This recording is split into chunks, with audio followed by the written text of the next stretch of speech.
This episode brought to you by TAUMMHOMS, which is a natural sleep and sound healing portal helping people globally to get to sleep faster and stay asleep longer through TAUMMHOMS.com. That's www.TAUMMHOMS.com. It's My Right Stuff with your host, Grammy Award-winning record producer and inventor, Toby Wright.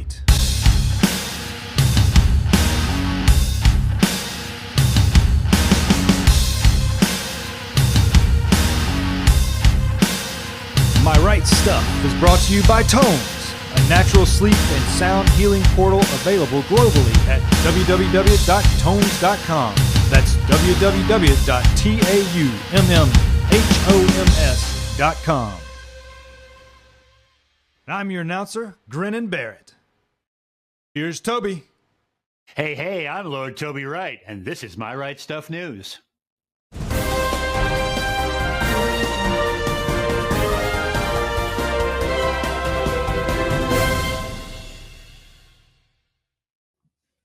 And welcome to the My Right Stuff Good News Network. Well, let's kick it off with the music news. Well, the Grammys took place this past weekend. The Foo Fighters won for the Best Rock Album, Dream Theater for Best Metal, and Bruno Mars' project Silk Sonic won Record of the Year and Song of the Year. Congratulations to all the winners and the nominees as well. And Jack White has announced the upcoming release of 2 brand new albums, his first new full-length collection in over 4 years. Fear of the Dawn arrives everywhere via Third Man Records today, and Entering Heaven Alive will follow on July 22nd. We're looking forward to that. Well, after releasing 2 of the hottest singles of the year, Wet Legs' Rion Teasdale and Hester Chambers were catapulted from their confines on the Isle of Wight to sold-out venues across the UK and packed-out tents at festivals, causing giddy excitement wherever they went. Well, now the duo is thrilled to unveil news of their debut album. The album is called Wet Leg and is out today, April 8th. One of my favorites, the Red Hot Chili Peppers, released Unlimited Love, the band's 12th studio record, and it's their first with guitarist John Frusciante since 2006, and their first with producer and longtime collaborator Rick Rubin since 2011. Let's go on over to film and TV. Well, new on Netflix is Jimmy Savile, a British horror story, which is an in-depth look at the British TV star who charmed a nation with his eccentricity and philosophy, but was allegedly a predator who sexually abused dozens of victims. That sounds exciting. On HBO Max is The Invisible Pilot. Adam McKay produces this 3-part documentary about Gary Betzner, the family man and pilot who jumped off a bridge in 1977. Each episode considers another angle connecting what happened to covert schemes involving drugs and guns. Also on HBO Max is Julia. British actress Sarah Lancashire brings an infectious joy of life to her portrayal of Julia Child in this series about the cookbook's author's rise to fame as a PBS star of her own show. Lancashire is joined by David Hyde Pierce as Child husband, Paul, and Bebe Neuwirth as her close friend Avis, which makes this sort of a Frasier reunion. Well, Ambulance is now in theaters. 2 desperate brothers attempt a robbery in order to pay for their dying mother's health care. The job goes south, and during their escape, they steal an ambulance. But things only get worse when they discover it's occupied by a dying heart patient. Almost sounds like a comedy. Sonic the Hedgehog 2 is out for your family viewing pleasure. The world's favorite blue hedgehog is back for a next-level adventure. After settling in Green Hills, Sonic is eager to prove that he has what it takes to be a true hero.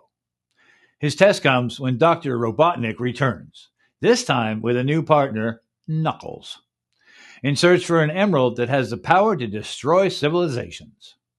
Sonic teams up with his own sidekick, Tails, and together they embark on a globe-trotting journey to find the emerald before it falls into the wrong hands. That's a cool game. Oh, wait, it's a movie. Sorry. Anyway, now over to the world of sports. This past Monday was the NCAA basketball championships. The Kansas Jayhawks came back from 16 points down in the first half to beat the North Carolina Tar Heels. That's the biggest comeback ever in a national title game. Congratulations to those boys. Well, we wouldn't be doing sports without Formula One, and it's back this weekend with the Australian Grand Prix. Ferrari are 1-2 in the standings with Charles Leclerc and Carlos Sainz, while Max Verstappen is third. Also in F1 news, next November will be the premiere of Formula One in Las Vegas, and the race will go right down the main strip. I can't wait to see that. That's going to be hilarious, fun, and amazing. All right, let's go on over to Gear and Tech. For decades, Rode has been known around the globe for its quality microphones. And now with the release of its first ever pair of headphones, the NTH 100, this Aussie company has taken its pursuit of quality to another category. They're aimed at audio professionals with their studio-grade performance, but comfortably appeal to anyone seeking a top-quality listening experience. They're cabled, closed-back headphones that don't feature any of the modern conveniences associated with Bluetooth headphones. But their focus on sound, comfort, and build quality easily makes up for this. They retail for $149 and can be found here. Well, that brings me to a very sad part of the news. I'd like to take a moment of silence for the passing of a great friend, drummer and a sweet, kind human, Taylor Hawkins.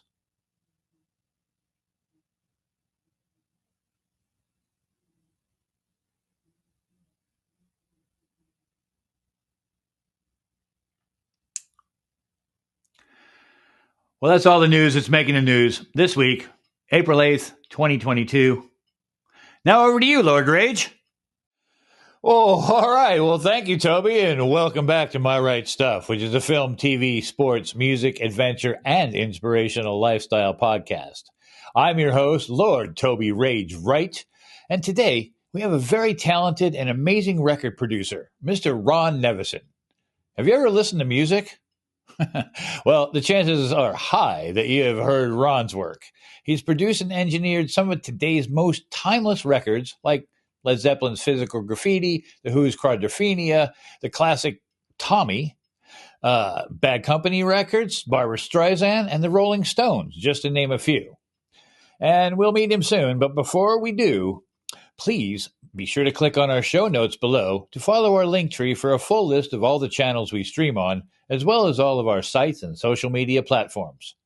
If you'd like to donate to My Right Stuff, please follow our support link. Every single dollar helps support the My Right Stuff crew who make all of this possible. And of course, be sure to subscribe to our YouTube channel, as well as the podcast channel of your choice, so you never, ever miss a single episode. Well, after this episode, please head on over to myrightstuff.com, click on the store tab, and pick up some snazzy merch for those bodies, just like this one. They'll make an ideal present for your nearest and dearest, so get them now. Well, before we get started on today's episode, I'd like to introduce my co-host, the man who's world famous in certain parts of his neighborhood. My distinguished co-host, Sir Gareth Dighton. Hey, Gareth, I understand you have some new music that you've been checking out this week. You want to share? Oh, Toby, I always want to share my new music recommendations with you, my friend. Well, Californian Funksters, Chuck Chuck Chuck, the band with 3 exclamation marks for the name, have released details of their brand new album, which is due for release on May on the Warp label. And to get us warmed up, they've released a single called Storm Around the World, and I deny anyone to listen to it and not want to move your feet. I've caught them live a few times on tour here in the UK, and at one show when dancing, I set my exercise tracker off on my phone, and I danced the equivalent of jogging 6 miles during one show. And I think that speaks volumes, and I, for one, am very, very pleased to have them back. I've also been listening to a Reading-based band called The Gold Supply. They've recently signed to the awesome Analog Trash label from Manchester. They've got a self-released EP, which is kind of like a demo tape you can get from Bandcamp, called Underwater Completely, and that was released in September last year. And it is definitely an incredible EP and something everyone should check out. They've been described as a cross between Joy Division and The National, but I think that's selling them a little bit short for me. I think there's a bit more going on there. They have a new EP called Open Lines, which is coming out this spring. And they've recently just dropped their debut single on Analog Trash, and it's called Something Like You, and it's very, very good indeed. And I've also been listening to US punk metal hip hop techno duo Horror. They've dropped their new album called Skin, and I have to say it is brutal as fuck. Hardcore everything. Hardcore punk, hardcore metal, hardcore hip hop, hardcore techno, all combined together in 12 tracks delivered. Some incredible guests on there too. Corey Taylor from Slipknot, Saul Williams, and plenty of others, and I seriously can't recommend it enough. It is not for the faint-hearted, though. Wow, that sounds awesome. I'm going to definitely check that one out. I love all those artists. You genuinely should. I shall. Well, as you know, Gareth, today's guest is a legend in his own right, a world-famous record producer and recording engineer who's worked with The Who, Led Zeppelin, Bad Company, The Babys, Kiss, Heart, Ozzy, and many, many others, as you're about to find out. Wow, Toby, I'm a little bit blown away by that lineup alone. I know you guys are friends and you've worked together in the past, and I genuinely can't wait to meet this true legend. I just hope he finds us to be good company.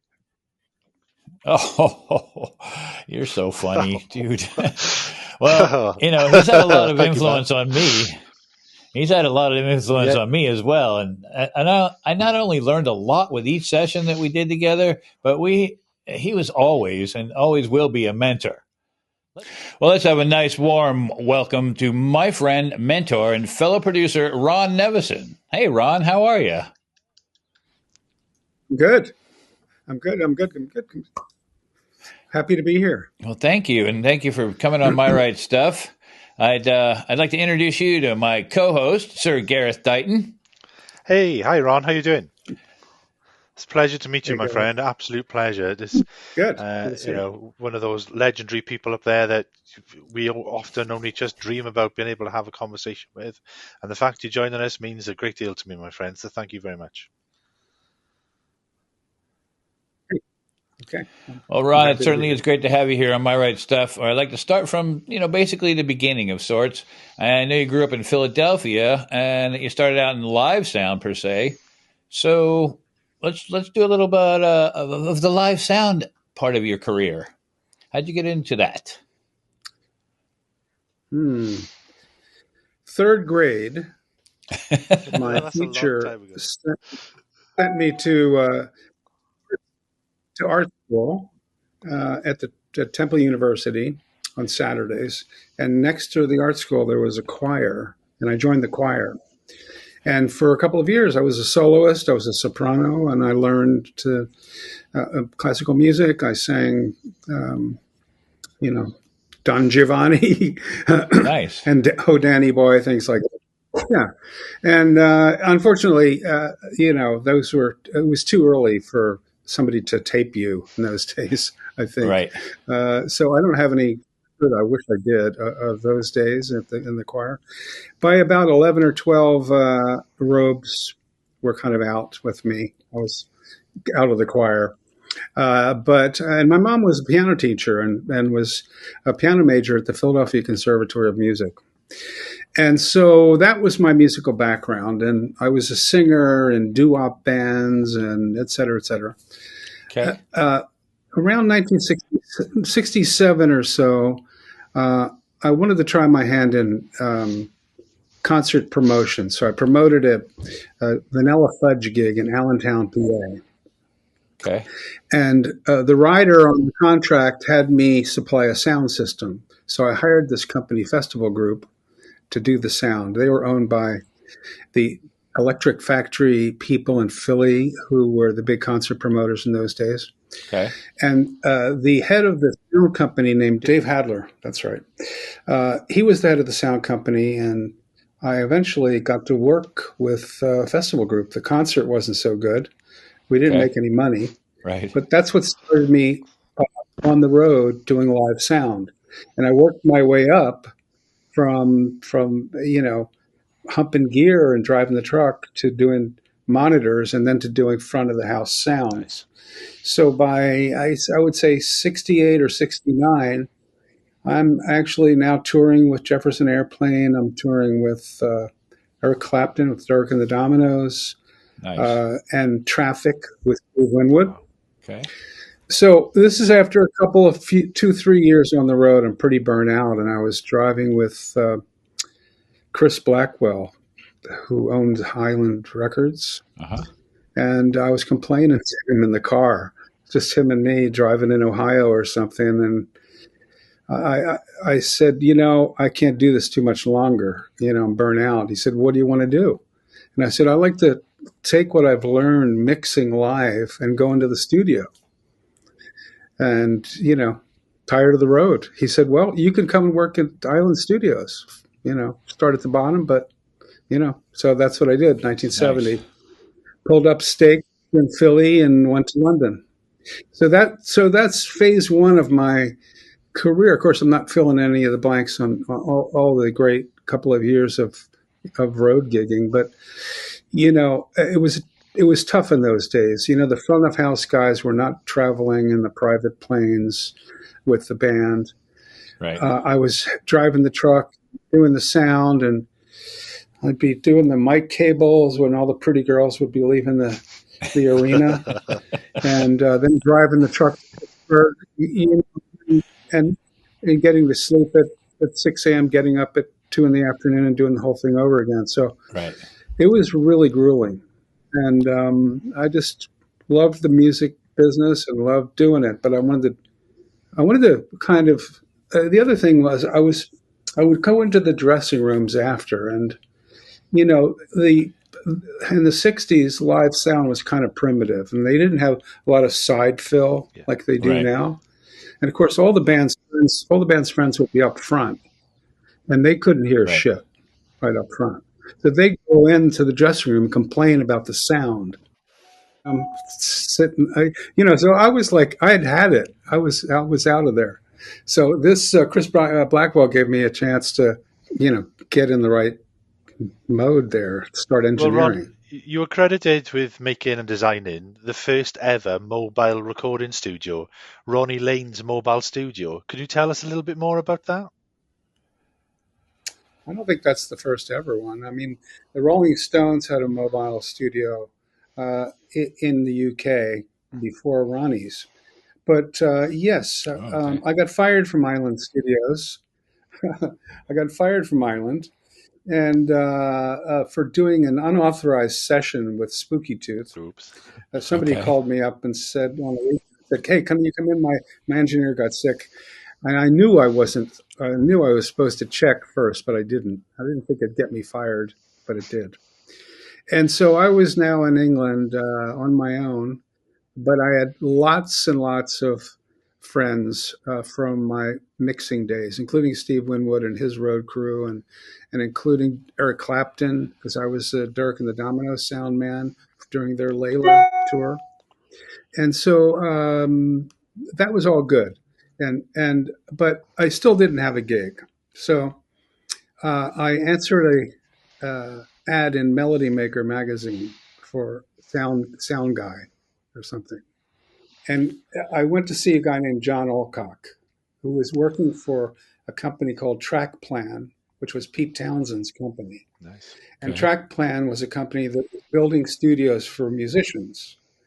We were building one for Roger Daltrey, one for Ronnie Wood, Ronnie Lane had an idea for the Faces, Ronnie Lane had an idea of putting a mobile studio in an Airstream trailer, caravan. Nice. And so I got that job of building that. And so I used the equipment that I was familiar with, which is a Helios console and Studer tape machines. And I put JBL speakers in there because I didn't like tannoys. And yeah, it worked out great.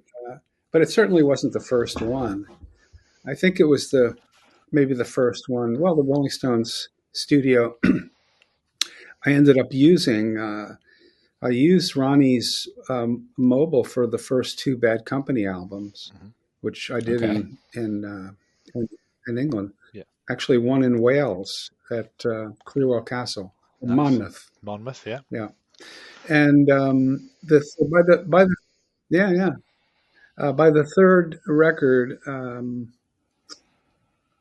they couldn't be in the UK for more than 62 days a year for tax purposes. Okay. And so they didn't want to record. They didn't want to record in England. I know, crazy. And so we went to the south of France, and Ronnie Lane didn't like the idea of the mobile going to the continent there. He didn't want it to travel that far. So I got the Rolling Stones truck. So I did actually end up using that truck on an album in the south of France in 1975, in fact. Nice. So it was great. Lots of great gigs done on that mobile, including I did the tracking for Led Zeppelin Physical Graffiti on that. Nice. The first two Bad Companies. Lots of live Awesome. gigs. Rainbow concert with Eric Clapton, famous concert, Finchley Park. Uh-huh. The Who at the Charlton Football Ground, I remember. The Reading Festival, that was pretty wild. Yeah. Yeah, I had lots of great years with that mobile. That's awesome. And you worked on the Who's Quadrophenia record. What an amazing piece of art. Well, What were they like to work with? Thank you. Well, I was shocked that I got that job. But I was working for Pete Townshend's company. I did build this mobile studio. And the story is that Quadrophenia was supposed to be in quad. And MCA Records was doing a big quad push. In those days, you could buy this contraption. Terrible idea, by the way. that would out of phase put two channels and through this module, and you'd have two speakers in the back. But it was ridiculously bad. And when we got the stuff to kind of like test it out, the front to back separation was like 3 dB. It was like a big mono, and Right. Pete had there was no quad studios in London, so Pete decided to build his own. As you do. And during that process, the console was not ready. The console was not ready to cut the tracks. And so Pete called up Ronnie, said, "Get the mobile over here. We'll use that, right?" Okay. So meanwhile, the mobile was only 8-track.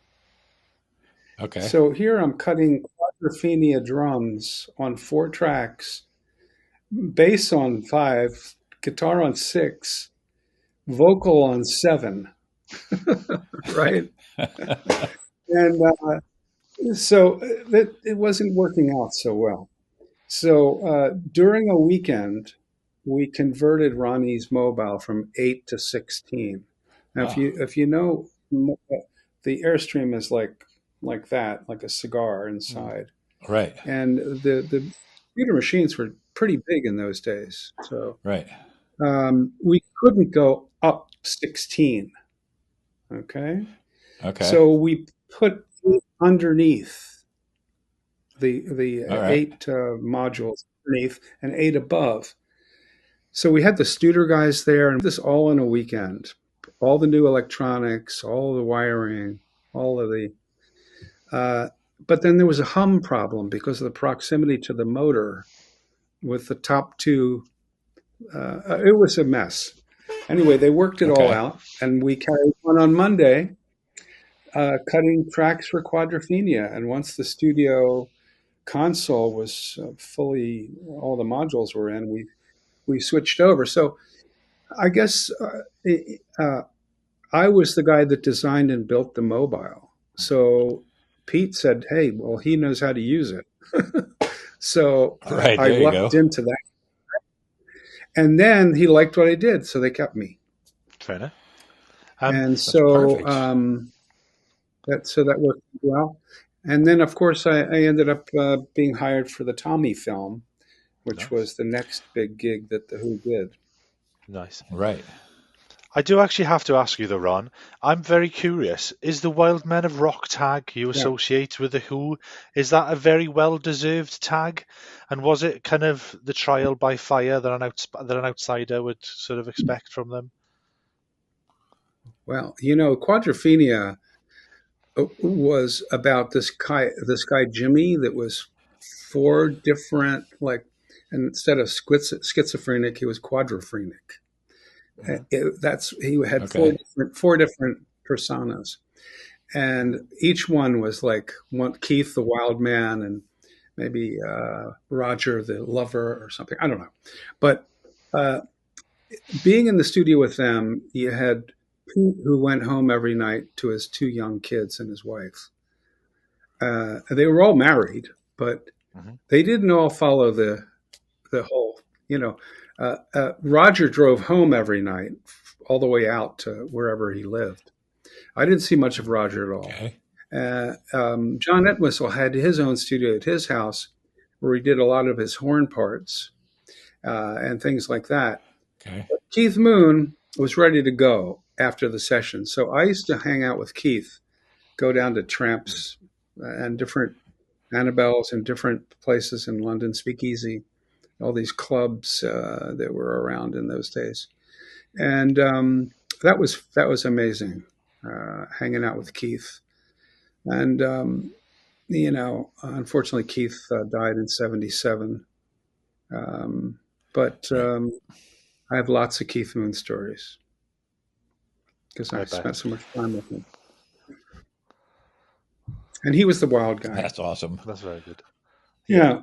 Yeah, uh, Pete was uh, kind of quiet, but toward the end of the day, when the bottle of cognac was getting low, things got sometimes a little testy, and that was actually when the session ended, when that bottle was finished. So that's how I knew we were getting close. Right. Yeah, That's pretty awesome. That's very good. That's a yeah. very I cool love story. Keith Moon, by the way. Uh, you know, I and think he's one of the best drummers ever. Yeah. just he was just the best person. Not just a drummer. I mean, he was such a giving person. I remember we were out at Mick Jagger had a house called Stargroves out towards Stonehenge, out in that area. And Okay. at the end of the driveway was a pub, so you could just literally walk down the driveway of this manor house to the corner, and there was a pub there. So Okay. Keith and I would go down there, and they had these little bar billiards tables. Like I think they're called bar billiards tables. They're like bumper pool. They're a small table Right. with a bunch of holes, right? Okay. So we would play that, and he said to me one day, I've got two of these. Do you want one? I said, I love playing this, but I couldn't take it from you. I couldn't do that. And then I started thinking, yeah, that would be cool in my flat, right, to have one of these tables. So I called up his wife Kim and I said, "Hey Kim, where did you guys get your bar billiards tables?" I was curious. She says, "We don't have bar billiards tables." I said, "Oh, must have talked to John about that." you know, if if Keith if Keith had found out that I called, he probably would have bought two of them, one for me and one in case I ever came over. You know, that's just the kind of the way Right. he was just bullshitting. You know, he was just riffing. Like that's typical Okay. Moon, right? So Right. I ended up never getting one, but I wouldn't have taken it for if I had said yes. He would have bought. He would have had one at my house, right? Yeah. But Right. That's awesome. and the last time I saw Keith, uh, this was just before he died. I was living in Beverly Hills, and he had rented a house in Benedict Canyon. And the only thing he had in this house was a sound system from SIR, a big giant sound system, Okay. like a PA system, and Right. also had a hospital bed. You know, those are the two things he had in there. Okay. I mean, he had a few bits of furniture, but those are the two main things. And so I get a knock at my door at 4 a.m. At 4 a.m. and there's a guy standing there at my house, an electrician. He said Keith Moon sent me over to. Apparently he had gotten annoyed at the sound system and knocked it into the swimming pool, which Oops. short circuited the house electricity somehow. And so he called up an electrician to have the guy come over, and now the guy wants to get paid, and Keith doesn't have any money. So he sends Keith over to my house. And so then he's got to go back to England. And he calls me up. He said, Ronnie, my passport, I'm not going to do his accent. My passport, he gave his passport to the bed people to hold because he didn't pay them. Now he's got to go to England, and he's got to pay for the bed to get his passport, right? So I had to go pay for the bed, right? And then he went, and he never came back, unfortunately. Gotcha. Yeah, but he used to throw drumsticks at me though, and I remember the first day I walked in to try to figure out where I was going to put a snare drum microphone because there wasn't room anywhere. There was a hi-hat on each side. Right. There were drums all around the kit. How am I going to sneak in? I found a place, but it was it was crazy. It was crazy. That's pretty cool. I love the Who, and I love to just hear stories about all that kind of good stuff. But let's move on to the production side of your career. The first album you've been acknowledged as producer on the Nightlife album was Thin Lizzy. How did all that come about? Yeah, I guess I was getting a name for myself in London, and Okay. I must have had a manager in those days or a lawyer or something, and they contacted me, and Okay. I was happy to get into the production thing, and it was at Trident Studios, which is an up and coming studio in those days, and of course famous for the consoles that they made. And it was, I think it was on Wardour Street in Soho, but the control room was on a different level than the studio, which really pissed me off. When you're trying to move microphones around and having to run up and down flights of stairs, move something, run up and listen to it, go back down and move it, run back upstairs. That was, but I think the album is pretty good. It was nice having two guitar players, and actually three, because Gary Moore played on one song on that record. Oh, okay. Scott Gorham and can't remember the other guy. But yeah, it was a cool record. So that was one of the first things that I got credited with producing, although I did an album with Chili Willy and the Red Hot Peppers, which was a pub band, Okay. kind of charisma. And I did that in, well, let's call it the LMS. That was Ronnie Lane's mobile studio called Lane's Mobile Right. Sound LMS. So we did that in LMS in a barn in Cornwall. Okay. So that, over the course of 10 days. Yeah. So I got around. Yeah. Well, But Right. Right. that was I fun. actually like kind of think. Sorry, like sort of, I was going to say, I actually like kind of think you Yeah. actually getting around kind of puts it very mildly, because from there you went on to work repeatedly with several huge bands in their field. I mean, it pretty much reads like a who's who of actual sort of classic rock, really. Did you kind of know at the time that you were defining a sound of a generation of sort of music listeners? Didn't have a clue. No, I mean, you get up, you work day by day, and you're happy to work. No shit. Yeah. Okay. And, look, early on, Right. I realized that some days I would come home going, like, that was fucking great. That was amazing. Yeah, That yeah. was great. And the next day I would go, I eat shit. I'm terrible. And I Right. soon realized that's life. That's the way it is every day. Yeah, And I that's get life. used to it. Yeah, pretty much. So, Yeah. because there's a lot of pressure, with these big bands. And, certainly I did get my break, working. My break was answering for calling up an ad on Melody Maker, believe it or not. I mean, I don't know Yeah. where I would have gone because when I got that job with Track Plan, which led to building Ronnie's Mobile, which led to the Quadrophenia, which led to everything else, I Yeah. also Right. answered an ad as the sound man for Procol Harum. And I didn't get Okay. the job, believe it or not. I don't think the interview didn't go well or something.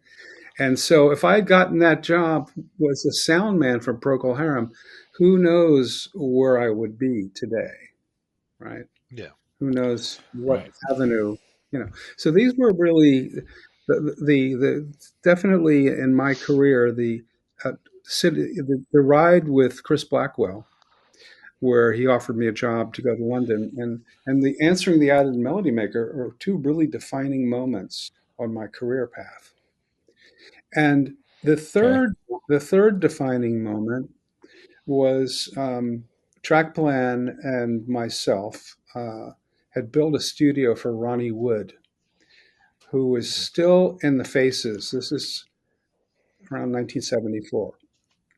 Had a beautiful house called Okay. Wick in Richmond in London that Pete Townsend now lives in. But the house itself, built in the late 1700s, beautiful three oval rooms. The ground floor was the Oh dining wow. room, and then the living room, and then upstairs was the master bedroom. And downstairs on one side was the kitchen of the oval room, and the other side were maids' quarters. So we just took out the maids' quarters, which weren't being used anymore, and built a studio down there. And the Faces were this close to breaking up. Rod Stewart had been convinced by his manager, Billy Gaff, to go on his own after he had a huge hit with Maggie May, which was not with Warner Right. Brothers. It wasn't with the Faces. It was on his solo record. And Ronnie Wood was like, Mick Jagger and those guys were, saying, "Why don't you come over and join us?" Right. So Right. it was at that time that we went and Warner Brothers was owed one more record from the Faces. So I actually got the nod to do that, to produce that. And we started in Air Studios, and it lasted about 2 weeks and then ended. I don't know what happened to the songs, but there wasn't people weren't giving 100% effort. Rod had songs he was saving for his solo. Woody was saving stuff for his solo. And really, I felt bad for Kenny Jones and Ian McLagan, uh, uh, that were part of it, but were a little bit left on the outside.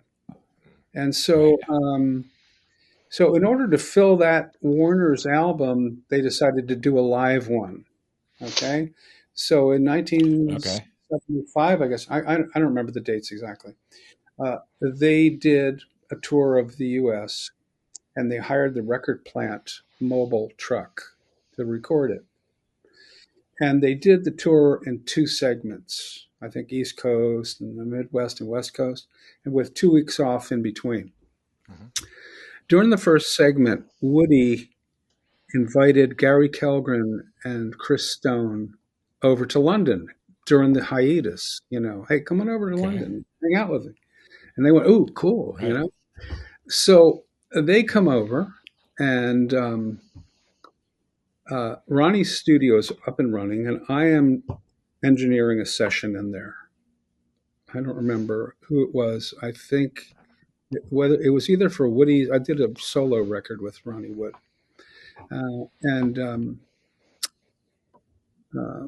but they Gary Kellgren and Chris Stone, the two owners of the record plant, met me, saw the things I had done in the past few years, and they just about hired me on the spot to come to the record plant in LA and be the chief engineer. And it came about mostly because Gary Kellgren was into heavy drug use at that point, doing a lot of angel dust and a lot of cocaine and a lot of drinking and carousing. And he had a lot of clients in LA, and he wasn't able to keep up with these clients. And big clients, Barbara Streisand and all sorts of, So Chris was getting concerned that Gary was losing it. And so they decided to hire somebody, and let's get Ron.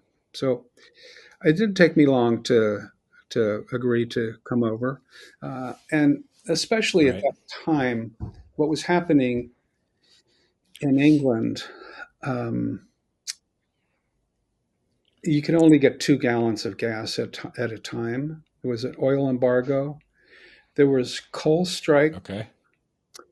There was the Labor government had come in and closed a lot of tax loopholes, and people had to start paying taxes on out of the country earnings, and so a lot of people left. Rod Stewart, Elton came to LA during that time period. The Stones went to Monaco. So it seemed like a good time to go, actually. The power cuts, the coal strike, we had like 8 hours of power on, 8 hours off. Do you remember that, Gareth, or is that too early for you to remember? It was kind of at the more beginning of my life. Yeah, I kind of remember more family members talking about it than being part of it myself. I've obviously been sort of being sort of a younger gentleman. You do need electricity for a recording studio. It was kind of difficult to schedule. It was like getting this offer. I had never considered going to London, and now I hadn't considered leaving London. But things happen and times change, and so that I remember Gary Kellgren picking me up at the airport in a Rolls Royce with the license plate Greed, Greed, right? Yellow walls with Greed. And on the way back, he stopped by to see this girl, and he wanted to know if I wanted to go mess around with her. And she was a very attractive girl. But I'm thinking, I just got off a plane after 10 and a half hours, I want to go to sleep, that's Gary for you. So I stayed at Gary's house for about a month until I rented a house in Beverly Hills, and that was the kickoff to my years in L.A. and producing. Yeah, I was going to ask you about UFO Hmm. because I'm a big fan of all the UFO stuff that you did with the Shankers, and Right. you had a great relationship with them, and you went on to produce several albums for them. Yeah, I Can you did. tell us about that a bit? Well, I got a call actually from Chrysalis, who was starting up their label in L.A. And Chris Right. Wright and Terry Ellis. Terry came to L.A. Chris Wright stayed in London. I got a call about the Babys, actually, Okay. and I ended up doing a Babys album, and then got the call for UFO. I kind of established myself doing the Babys, which I some Okay. fairly big hits with the Babys. Unfortunately, Absolutely. they didn't have they were distributing themselves. They didn't have a good distribution thing. They weren't with EMI or no one had their records. It took like Blondie and Pat Benatar to really get Chrysalis going in the U.S. And unfortunately, Okay. I was the guinea pig, I guess, with the Babys. But that got me Right. uh, to listen to them about UFO, and I did fly to London to do the UFO Lights Out album, and I did that Okay. in London. And I did another album with UFO Obsession with the Record Plant Mobile. Okay. I rented a. Then where did I do that? I think I rented a post office in Beverly Hills that was a postal substation that wasn't being used. It was just a big building, and Okay. so you got. I remember, but I found ways and places, which is the fun thing about mobile recording, because you can put up packing blankets, you move stuff around, you try different rooms. It's very very. Right. And so I don't remember much about that, but I do remember Michael Schenker sitting there in front of a stack of Marshalls. And I was looking at the remote, at the TV camera, and I saw two policemen Okay. walk up to him while he's playing. And we were apparently making too much noise for the hotel next door. Okay. So they sent the police over, and Michael Oh. was out there coming to get him, right? So he was freaked out. But I did all sorts of stuff with Schenker. I mean, in the Lights Out album at Air Studios in London, I Right. had him on the roof doing overdubs. I don't remember why, but Oh, nice. I did have him up there. It was just a distraction, right? I'm not sure it was the Lights Out album I did that, because I did another album with him at Air Studios with MSG, with Right. his solo record MSG, Mhm. and we did part of that in Montserrat too, in Air Studios in Oh, Montserrat. nice. Nice. Yeah. So I'm not sure which album it was, but Air Studios was a cool place. It was great. Nice. Anything more about UFO? I mean, I did. So I think 3 or 4 studio records, and I did a really cool live record with the UFO called "Strangers in the Night." Yeah, you've done most of their catalog, right? Well, Leo Lyons did their first few records. He was the bass player for 10 years after, I think. Yeah. Okay. He produced their first few records, and I listened to them, and they sounded really cool, but they needed some. I felt they were just like confined to a certain thing, and so Okay. I didn't have a really budget constraints with the Lights Out album, so I decided to do some arranging on those as far as getting some orchestrations in. So a couple Okay. of songs have you know orchestrations. It's actually cheaper in London to get an orchestra in than it was in LA. Excuse me. But I had done an album, and after I got to the record plant, one of the first production things I did was with Flo and Eddie in Okay. 1976, and they were looking for an arranger. And so I was asking around, and I came up with this guy named Alan McMillan, and he intrigued me. Okay. He had done stuff for Alice Cooper, and so I thought, well, he's a rock guy if he's working for Alice, and that's what I was looking for.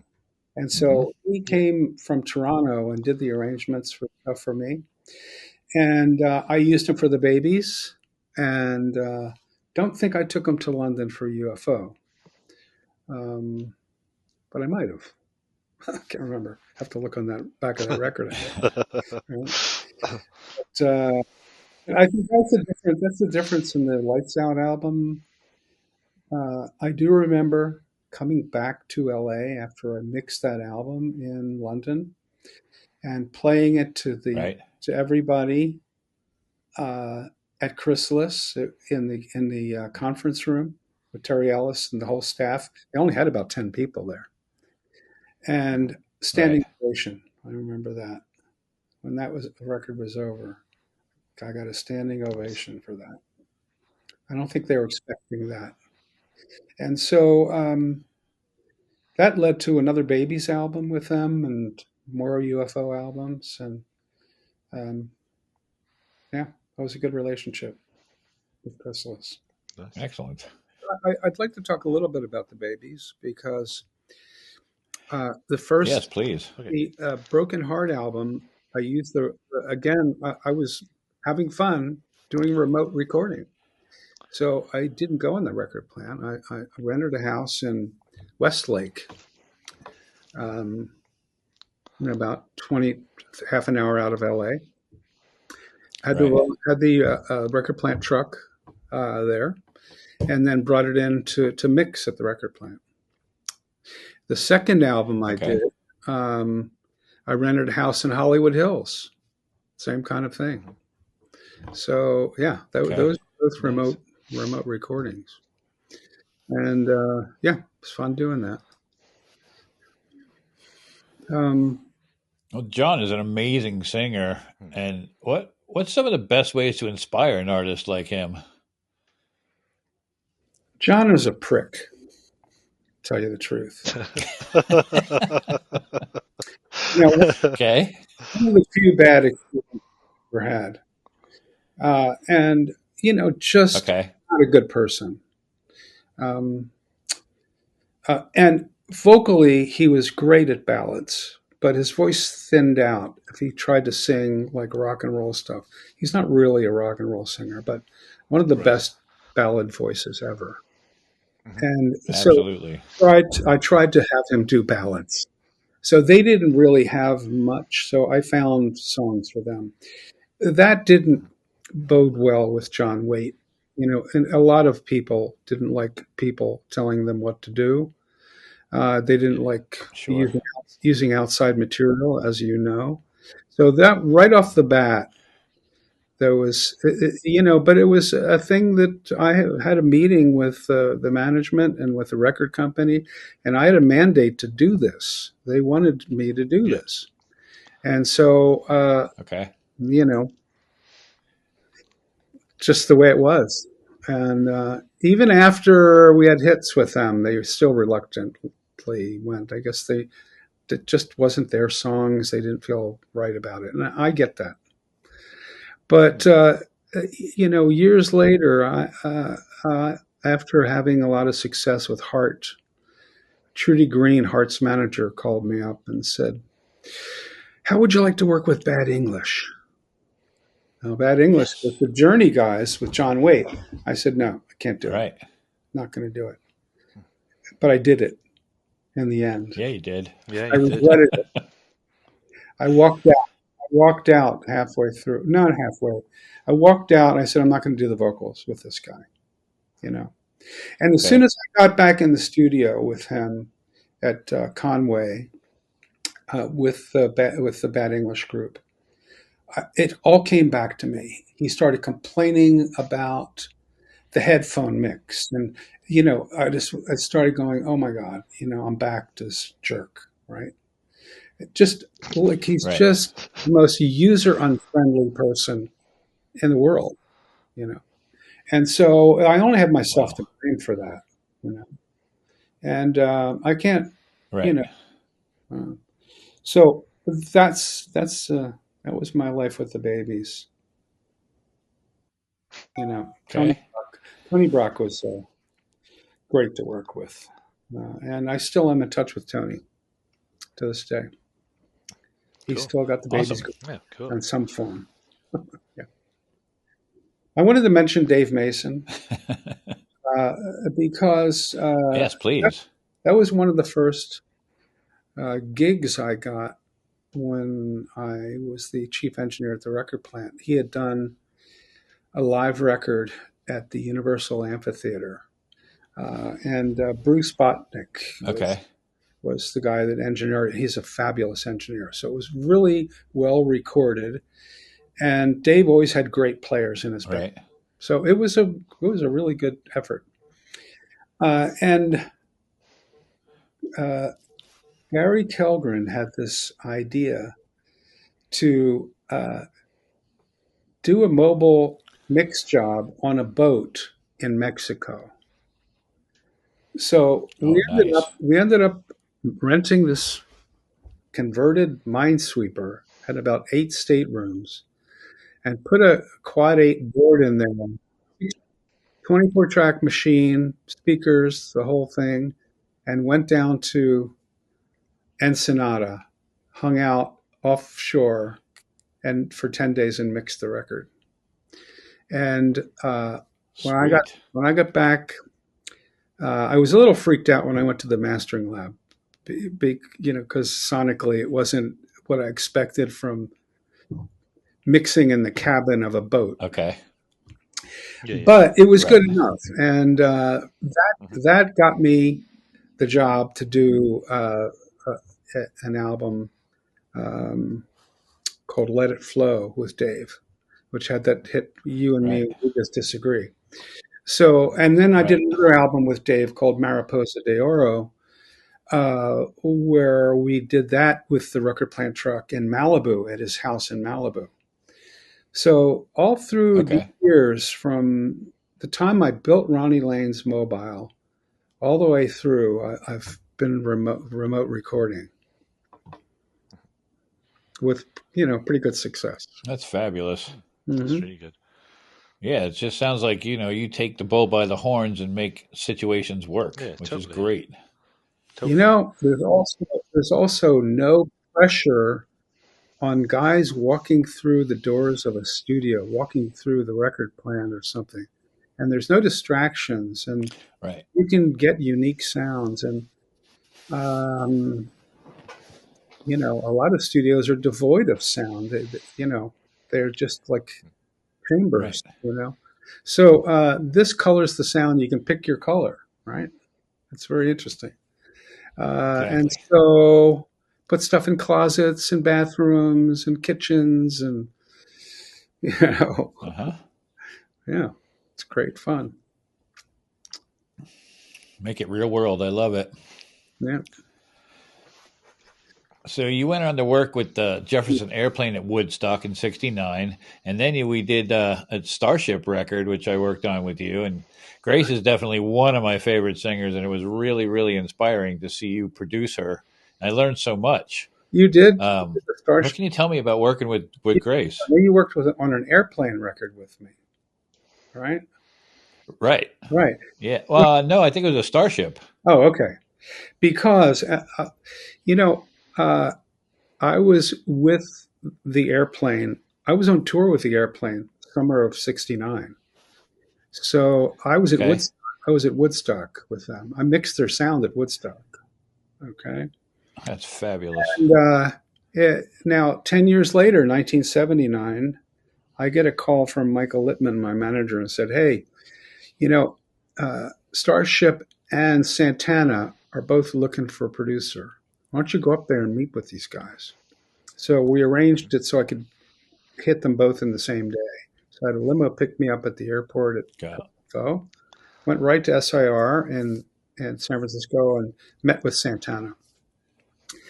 And had a cool meeting with them, and then went right up to Paul Kantner's house and had a meeting with Starship. And I've always been a guy that likes a lead singer. I've always liked that front man thing.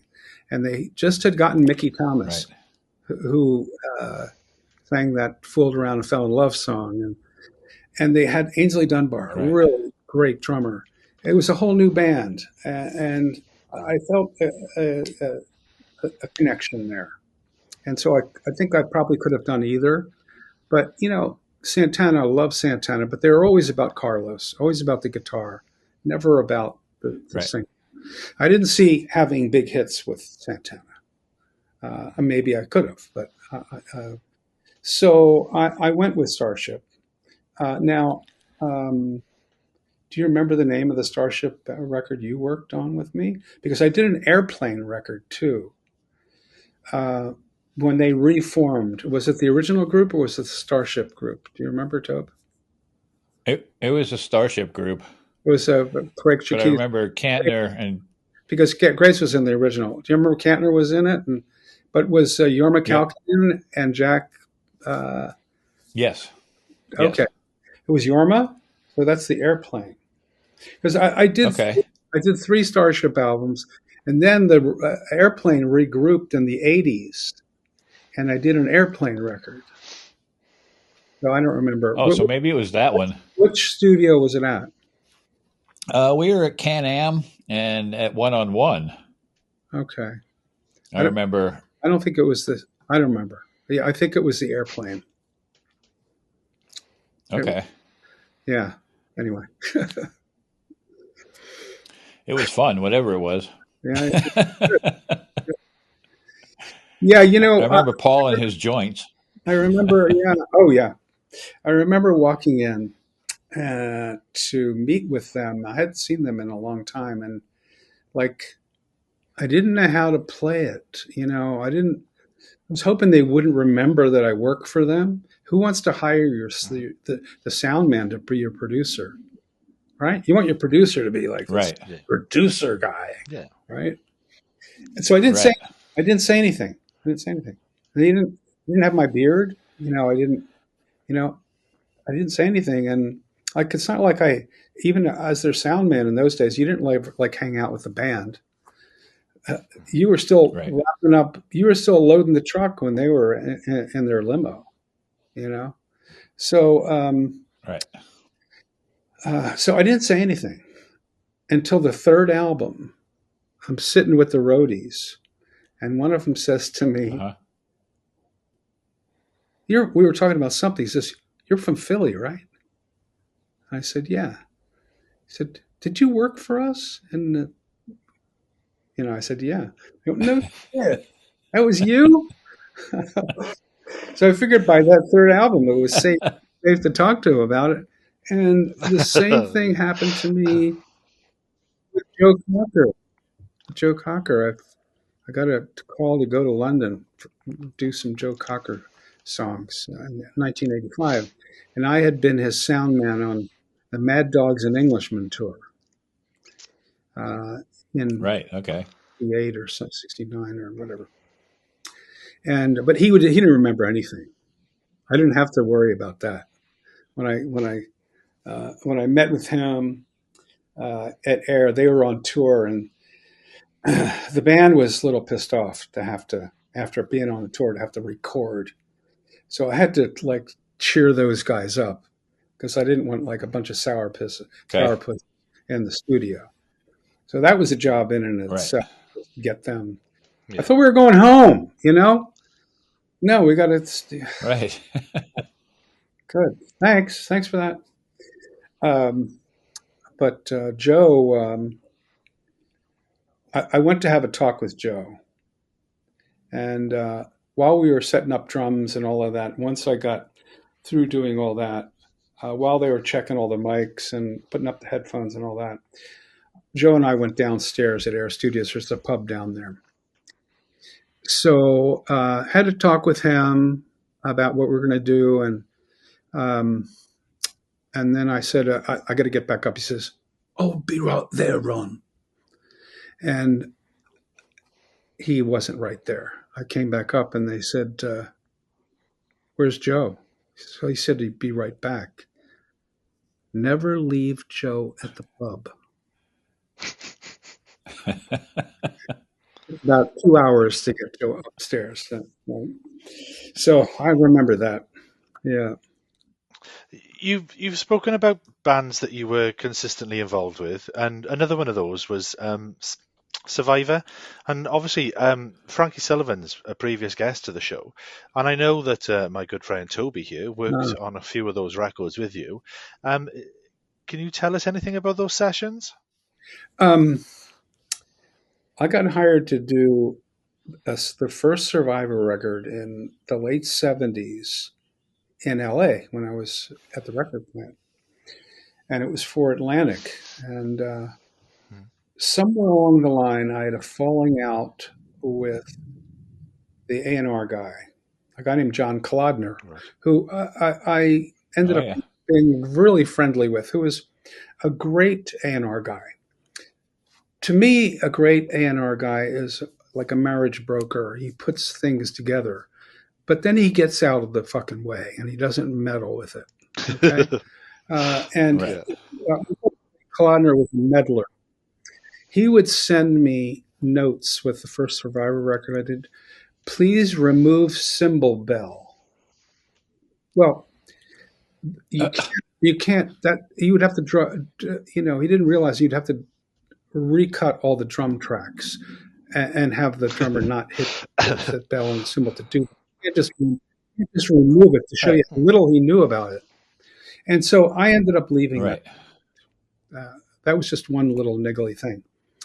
And the band was really disappointed, and but they still wanted to work with me, right? So a couple of years later, I get a call. They're doing, after this, Mike Klink was my assistant engineer on that first one. And Klink got the job when I left the project. And Klink, in fact, Mike Klink got to do Eye of the Tiger. All right. Nice. Which I would have been in line to do.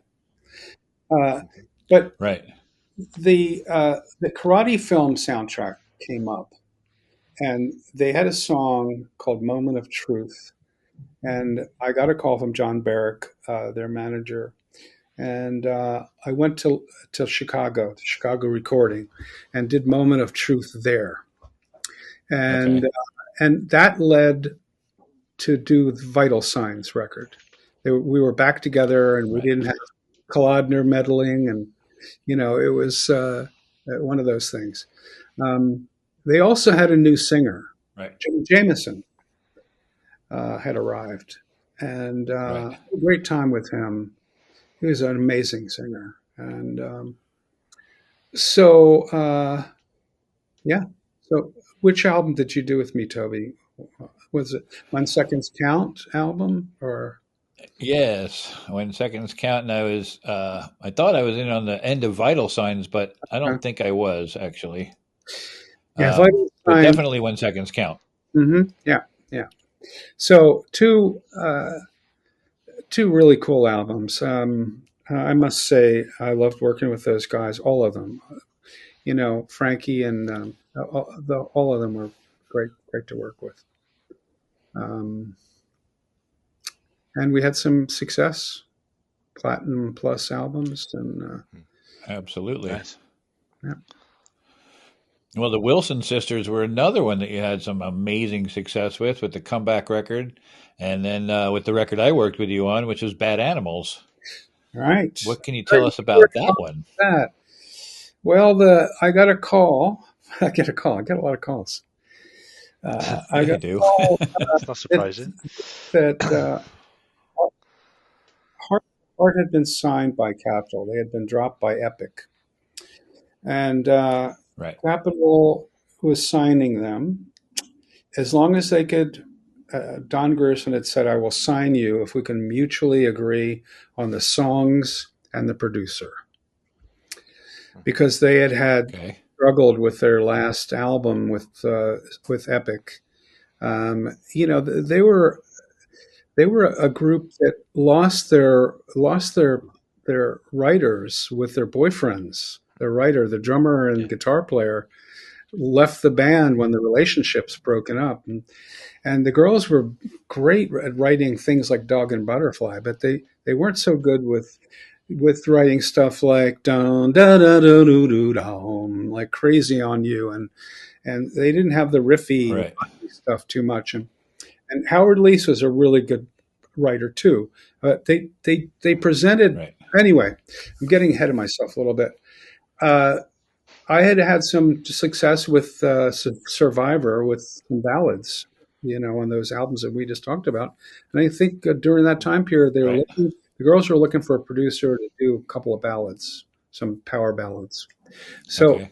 my manager said, go up to Seattle and check it out. And I had always been a big fan. So I went up to have dinner with Ann and Nancy and listened to what they had. And we had a great dinner, and they drove me back to the airport, I remember, and I got a call the next day. They want you to do the whole album, not just a couple of, So that's how I got the Heart album. The Nice. Right. But again, we're in a situation here where they don't have the hits. So Okay. Don Gerson handed me this song called What About Love that became their first hit single. Yeah. I thought it was great. I've been lonely. It sounded, a great rock song for her to sing. Yeah. Right. And I remember playing it to the girls at Nancy's house when I went up on the trip. And Nancy started crying and went downstairs. Like, we can't do shit, Oh no. Yeah. Oh no. Yes. Anyway, I said, look, but at that time, I don't think they wanted to do anybody's. It didn't matter what the song was like. I don't think it was the song, to tell you the truth. I said, look, Right. They were listening to a demo, and the person who was singing the demo was doing it in a really wimpy manner. And I said, just think of it as a song. Try not to listen to the treatment. Try not to listen to the way people are playing it.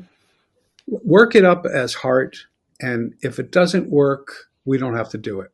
Of course, I was lying, of course, but that's what I told him anyway. Of course. And and they started getting into it as we worked it up.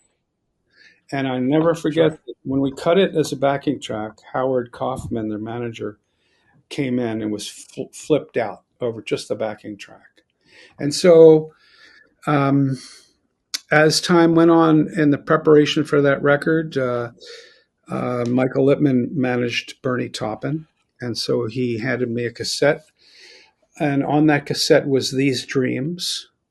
I was looking for a song for Nancy to sing. Traditionally, she had always done one song per album. I was looking for her to do two. Right. If I could have a hit with her, I need a follow-up. And so I played that to them. They loved that. So I never thought it would be a number one single, but that was on a cassette. And actually, on that same cassette was We Built This City, which was a Starship hit later on, which I thought ruined I thought it ruined the Starship's rock credibility, to tell you the truth. Sometimes you can't have a hit just for hit's sake. It's got to be the right hit. And right. No, you can't sacrifice your whole history for that. Your legacy. And True. So that was on that cassette. So These Dreams. Yeah, they came down to LA. We cut the tracks, but they didn't want to stay in LA. Okay.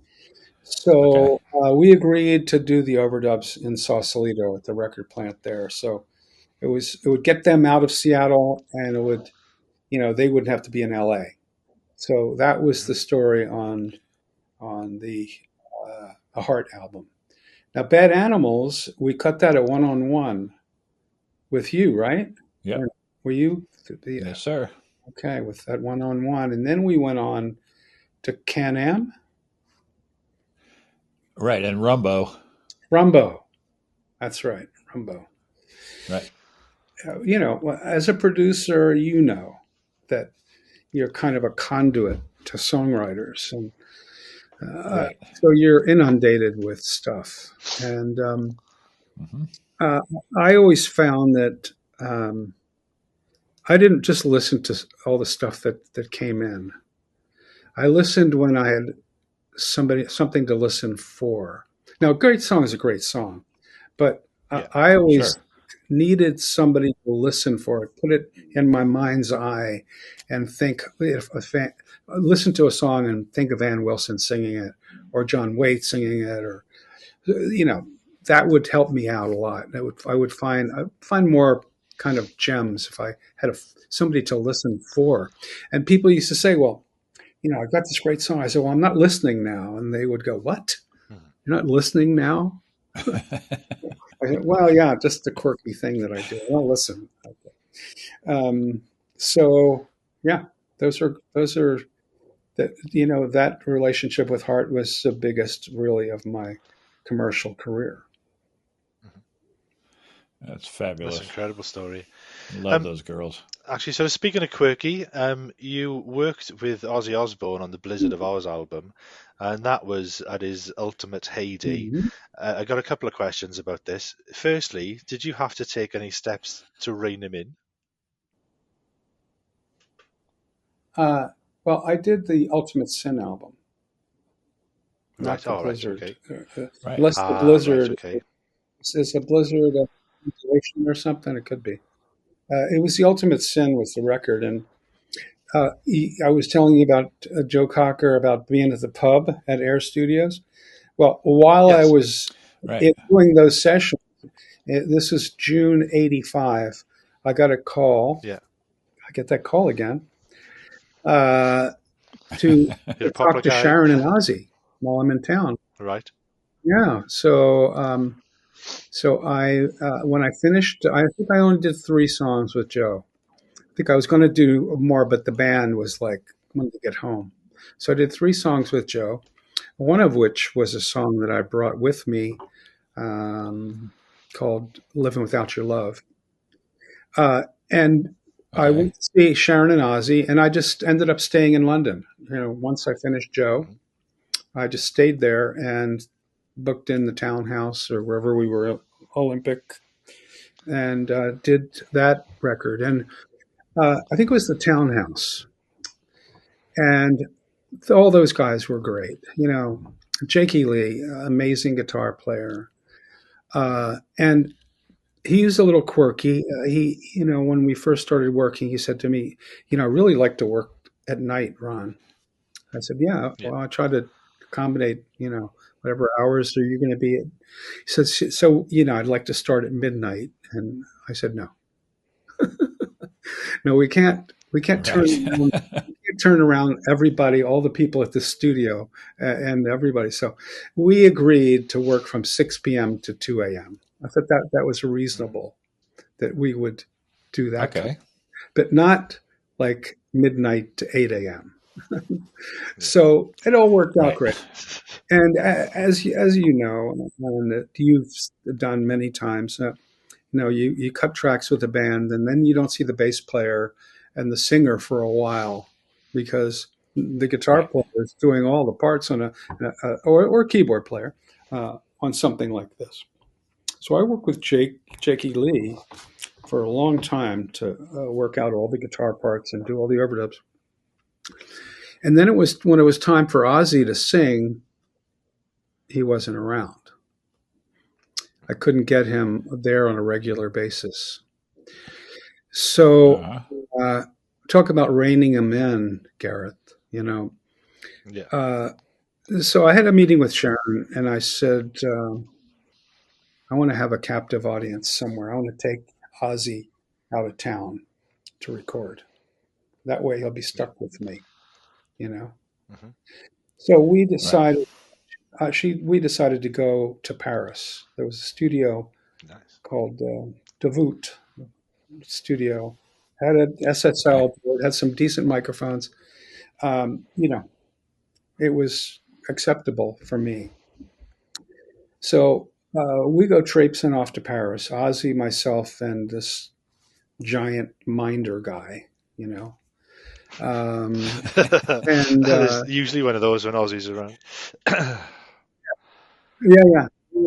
And so we stayed at the Georges Cinq Hotel. I remember, and um, got a limit of the studio. The studio, Paris is one of these old cities with a circular road around it, the Périphérique, it's called. And so, if you want to Mhm. get from one side of Paris to the other side, you either got to go around. If you try to go across, the traffic's just nuts, you know. So it took like an hour and a half to get to the studio. I went like, that was not a good idea, Ron. You know, to get a Right. studio this far away. So we ended up taking the metro. So the three of us Okay. took the metro every day. No one knew. No one ever recognized Ozzy. The whole time we were, in the metro, we weren't there during rush hour times. You know, it was like noon and 9 or 10 o'clock at night. So, but it was, Right. got it done in 10 days and went back and Nice. he probably hated every second of it. I don't know. But he was there, and I remember I booked two 5-day sessions, and had him sing for 5 days, and then I had 2 days off. And I had trouble getting him back in on the Monday morning Hmm. or Monday afternoon, but eventually I got him, and we finished up that week and came back. Then I Nice. flew to LA to mix it at the record plant. Hmm. Nice. That's pretty awesome. I love Ozzy. Yeah. Another one of my favorite records that you've done is Kiss's Crazy Nights. And, I went on to produce and engineer and mix Kiss's Carnival of Souls record, which is a really, some of the Kiss fans love it and a lot of them hate it. Um, I don't know. Like, the question is, so with Kiss's huge catalog, how do you think that Crazy Nights was regarded as, in comparison to some of the rest of the records? Good question, Toby. It wasn't that highly regarded because I was trying to. He had a great song on that record called "Reason to Live." Everybody's got a reason to live, Paul. Yeah, I remember that. And I wanted Uh-huh. to be a hit for them. Uh, um, eh, you know, uh, Listening back to that record now, I would love to remix that record and a little bit less, a Okay. little bit more guitar, a little bit less synth, Yeah. and I think that it overall that was 1988. That was the times. That was what I did. A lot of reverb, a Yeah. lot of Right. keyboards, and maybe upset some Kiss fans. And of course, they were unmasked at the time. They were trying different things. It was that time. Yeah. But I had a great Right. time producing that record. Paul was amazing. Um, the whole band, great. Um, I'm trying to think of what the name of the guitar player was. God. Anyway, um, Was it Bruce Kulick? No, it there was. wasn't. Yes, it was Bruce Kulick. Yeah, Oh, of it was. course. Okay. Yeah, Bruce and Paul. And yeah, great record. Where did we do that? I have to call you up to ask you where I did stuff. Well, that one was we tracked it at 1-on-1, and you also did a stint at Rumbo and at Can Am. Oh, okay. I did the rounds on that. Those were the days, right? Yep.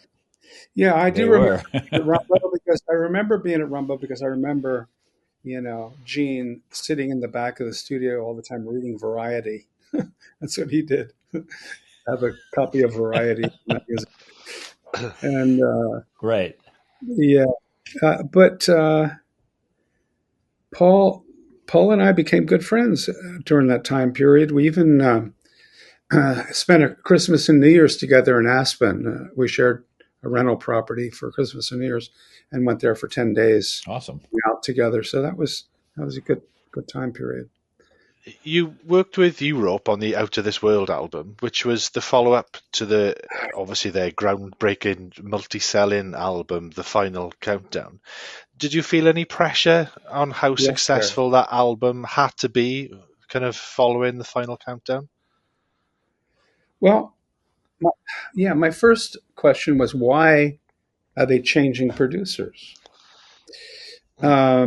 Not something I ever Right. asked them, but I just asked myself that. You know, Yeah. I liked.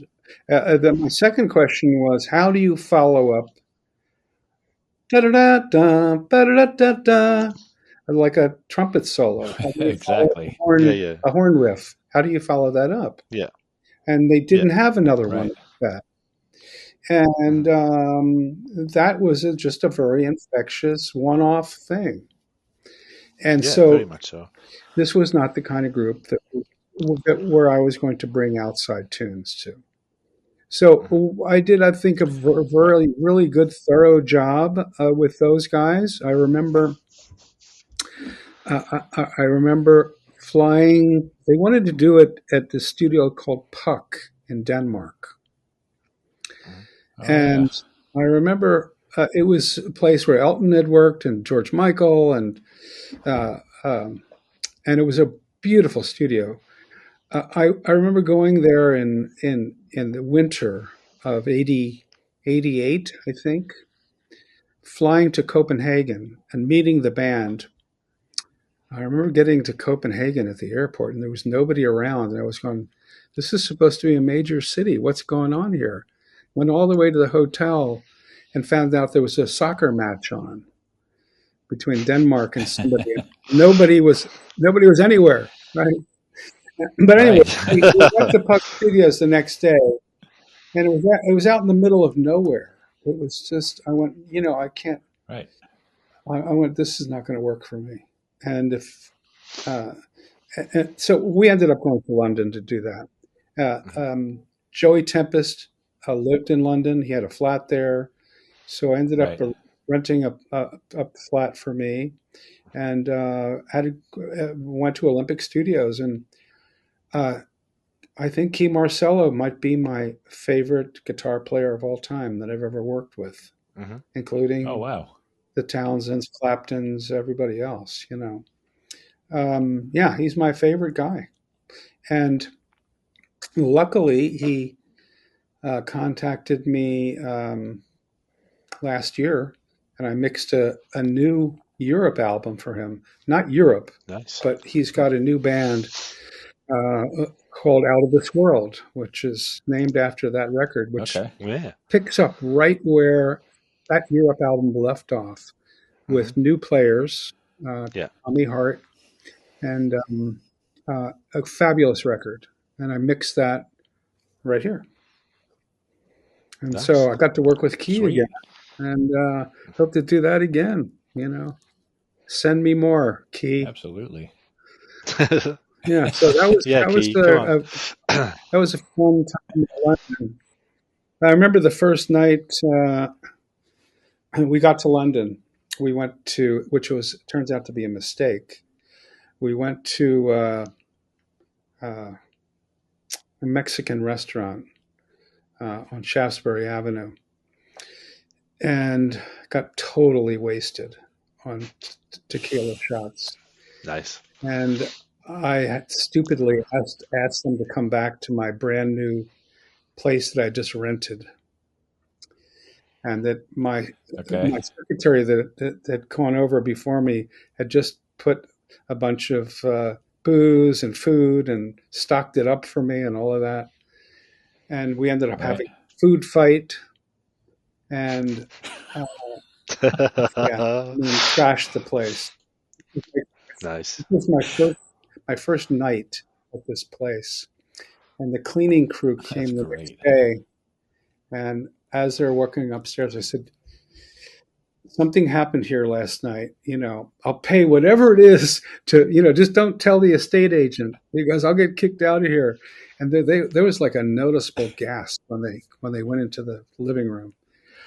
Oh my God, because there was eggs on the wall, there was red wine, white couch. It took them days. It cost a couple of £1,000 to. Oops. But that's how Wow. they kicked off the year about one, right? So, Perfect party. but they were fantastic in the studio. I loved working with those guys, and still am loving Cool. loving it. Awesome. Awesome. Well, speaking of a party, we also worked on a record by a supergroup called the Damn Yankees. And was there ever any kind of ego clash or anything? Because they had serious accolades in their own right, and you obviously did something right, as they asked you back for a second time. What was it? What was your Yeah. experience working with them? Well, here's the story. In '86, I had virtually agreed to produce a record for Night Ranger when Jack Blades was in Night Okay. Ranger, Right. and I reneged. I promised them I was going to do it, and then I took another project. Sorry, Jack. Okay. And in 1988 or '89, when I got the call, and here's an interesting tidbit about Damn Yankees, because John Kolodner was involved here, the aforementioned Okay. John Kolodner. John is the one that put together this group, and that's what he's good at. John, once the record starts going, go put together another group. And so he got Ted Nugent in with Jack Blades and with Tommy Shaw. And Tommy had used this drummer, Michael Cardelloni, in New York. And so the four of them became Damn Yankees. And they went in and did some demos. And Ed Rosenblatt, the president of Geffen, passed on it after Wow. putting this together, right? So these great demos, and here he's passing on the group. So I get a call from Michael Austin at Warner Brothers. Ron, you got to hear this. So I went in, loved it, wanted to do it, but then thought, is Jack going to be so pissed at me or what? All right. So powwow with Jack. So I invite Jack over to my house in Bel Air. And in the entryway of my house in Bel Air, I had this eagle feather Indian headdress, like a collector thing, Okay. chief's hat, whatever you call it. And he was impressed by that because he collected stuff. And the reason I'm bringing this up is he kind of did a challenge to me. He says, I collect those things. He said, if we get a platinum record, can I have that? And I said, yeah. I figured, platinum record, I'll buy another one, right? Yeah, totally, yeah. It's a good deal. So can't go wrong on that deal. Of course, we had a platinum record, and he kept it. He got it. So, yeah, great album. The disappointments on that album was Ted Nugent, his attitude. Firstly, I'd like to say that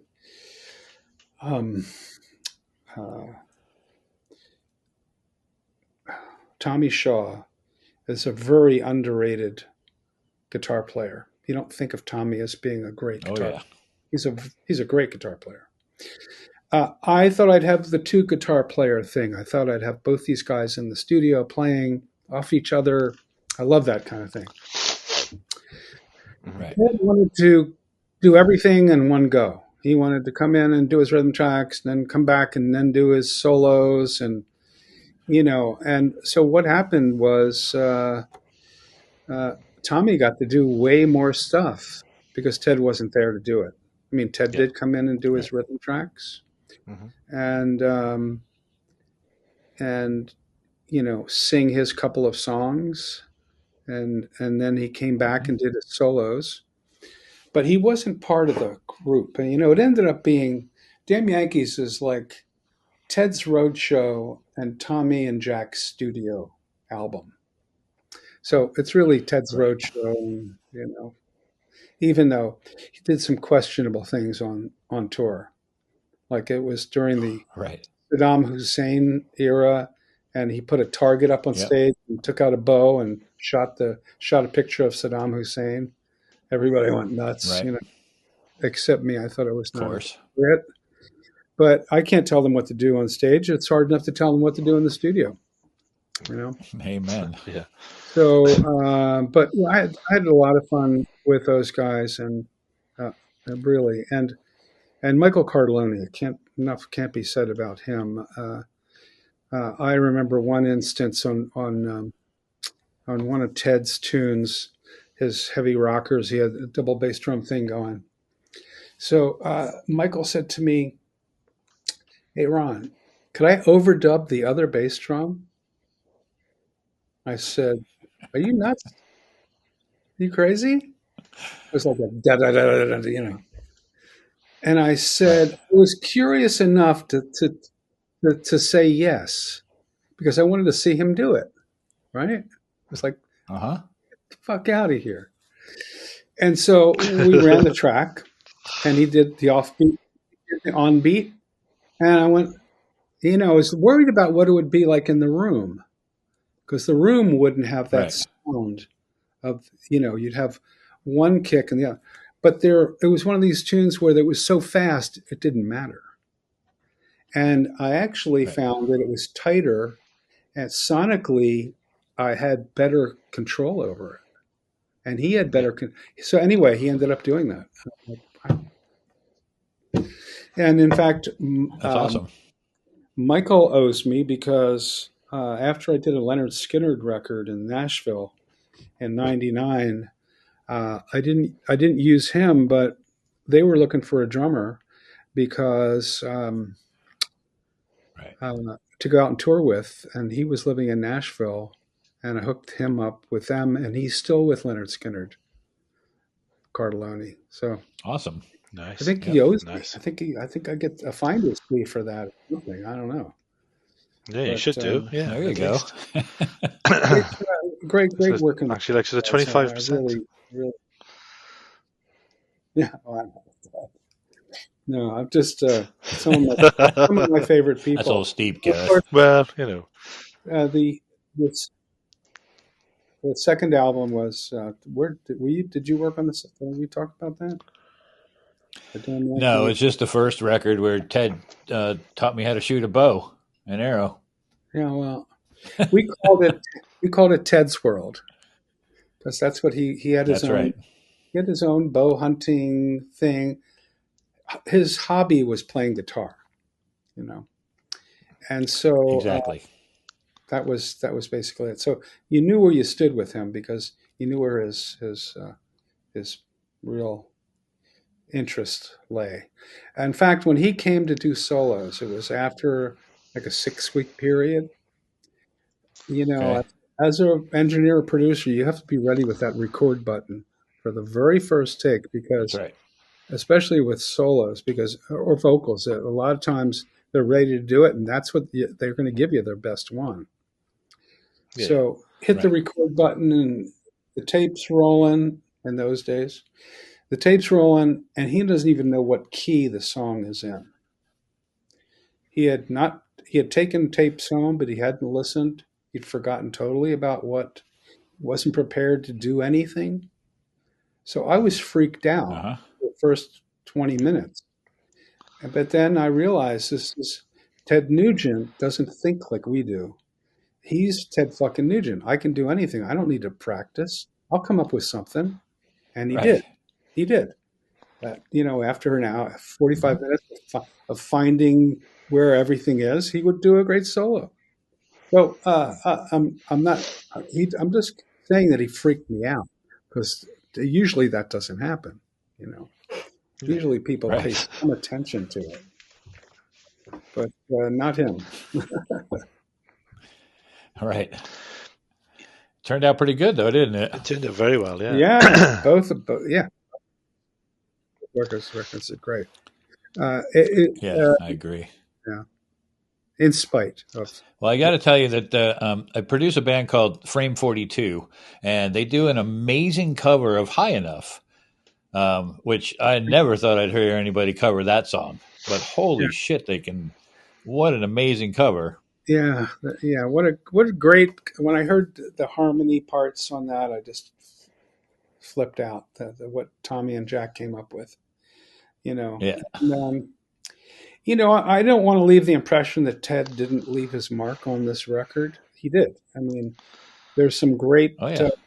like "Come Again." There's some great guitar stuff on there. Some great rhythm stuff that he did.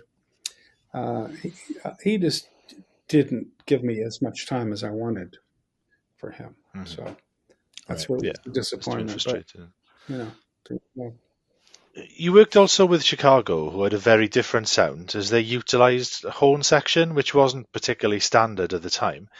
Did those sessions require something a bit different from you, and how was your approach regarding those albums by comparison to your usual setup?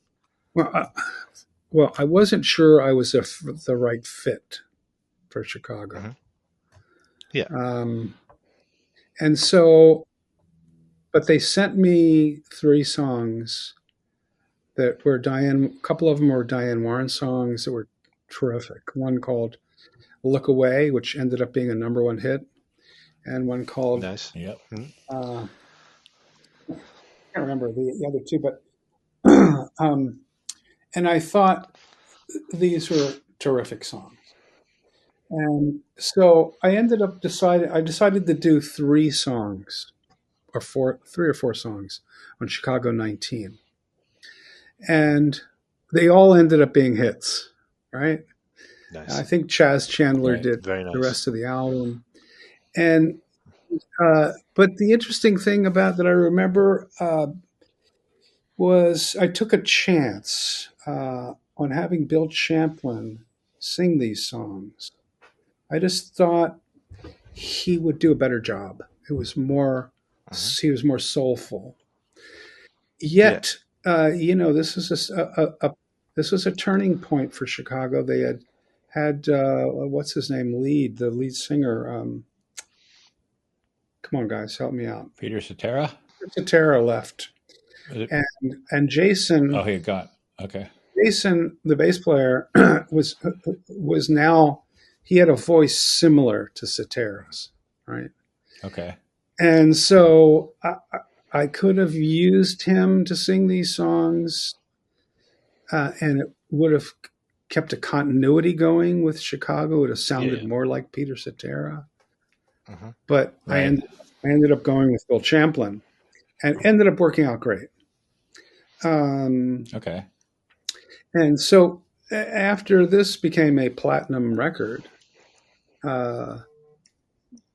platinum plus record, the next record, which was really Chicago 20, was a greatest hits record with these songs on it.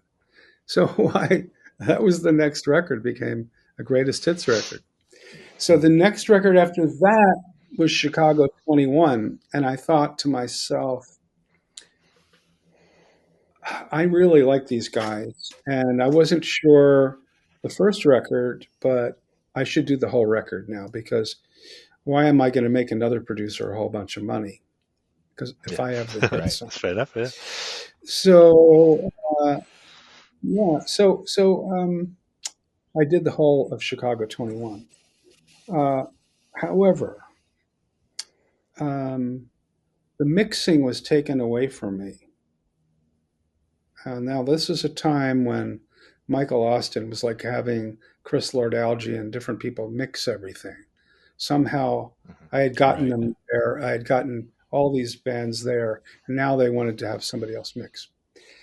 And I felt I wasn't a technical mixer, but I felt like I mixed with a lot of passion and a lot of vocal, you know, I put that into it. And Right. if you listen to High Enough, for instance, when that chorus hits you, it's all vocals. A mixer probably Yep. wouldn't do that. You know, they wouldn't, they put the vocals back in there. They wouldn't like do that. And I'm notorious for losing my kick drums in the mix and things like that. Just going for stuff. So I was a little Right. upset. I was upset when they decided on Chicago 21 to have somebody else mix it. And I was so upset that they were on tour and I flew to Atlanta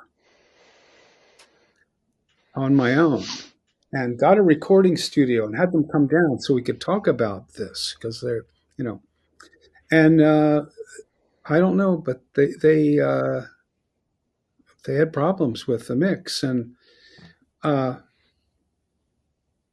I still love that mix that I did. And when the album came out, Chicago 21, the hits didn't happen, and I can only say that I kind of understand why. I had a song called okay,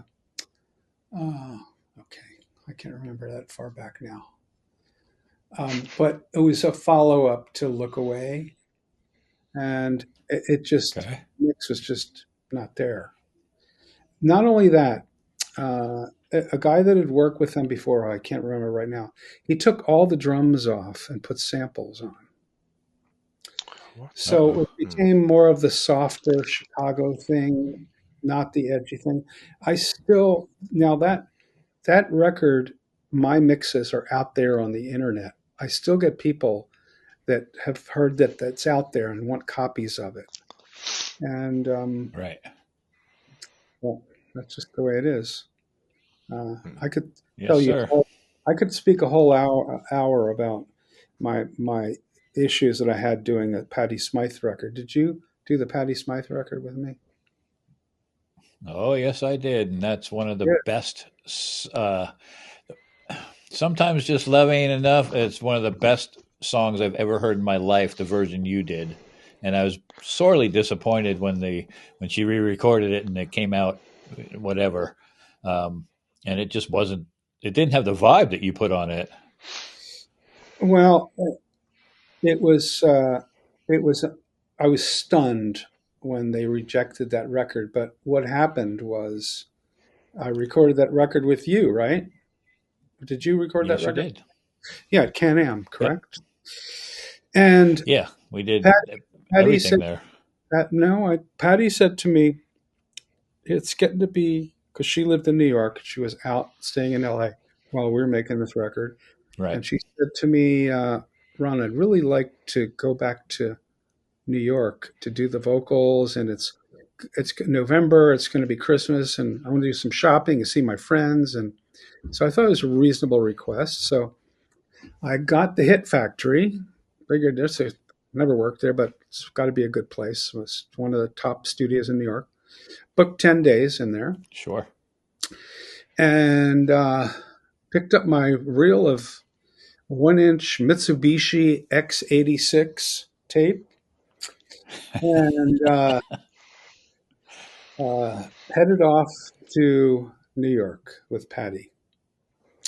So the first day in the studio, after the day's work, she said, Ron, I don't think I can sing here. I don't like it here. And I'm thinking, Okay. this is not going well. So I go into the manager's office, or the owner, this Italian guy, famous studio owner guy of the Hit Factory. And he is furious that I'm going to cancel this time. We had Bon Jovi in here. We had this one, that. We turned down. I went, hey, it happens. I can't. I helped run a studio for years. I understand that. This is things that happen. He gave me such a hard time. I just walked out of this. I walked out of that room with him, walked into the control room, picked up the track sheets, picked up the reels, 2 reels of tape, grabbed my coat and grabbed Patty, and we walked out. Okay. Because I wasn't sure if there was going to be some argument. I didn't want the tapes left there. I had to go find another Right. studio. Okay, well, this infuriated the owner. Now, at the time that I uh, signed up to do the Patty Smyth album, Al Teller had signed her on Columbia Records. During the making of the album, Sony had bought Columbia Records. Al Teller was fired, Okay. and Tommy Mottola was put in charge of Columbia Records. So Okay. Tommy Mottola and Eddie, whatever his name was, the owner of the Hit Factory, were paisan. They were like really, best friends. Oh, So, yeah. so that's the only thing I can think of when I went to turn in this record to Sony. Now, they rejected it. Okay. So that was a total shock. This was a great record, top-notch musicians, great songs. You were there; you could Yeah. vouch. Couldn't Absolutely. believe it, and but that's the politics of it, and that's the unfortunate thing that happened. I have to say that in later years, well, of course, after that,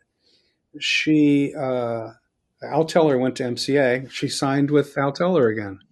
They did the record over Right. with Roy Bittan, did that song over, different fashion. And I never really Yep. talked to after we finished the record. I had no idea until a couple of weeks after I finished it that it was being turned down by Sony. And so I never really talked in depth to Patty about it, but I'm sure she assumed it was my fault. Most artists think it's the producer's fault when something like that happens. Yeah, usually. But course. Yeah, you get the rap for that. so you usually get that kind of reaction. But now Right. she goes and does this record, okay, and of course they have the same kind of. Don Henley sang backgrounds on that song, and I don't know if Eddie Van Yep. Halen. We had Eddie Van Halen in there.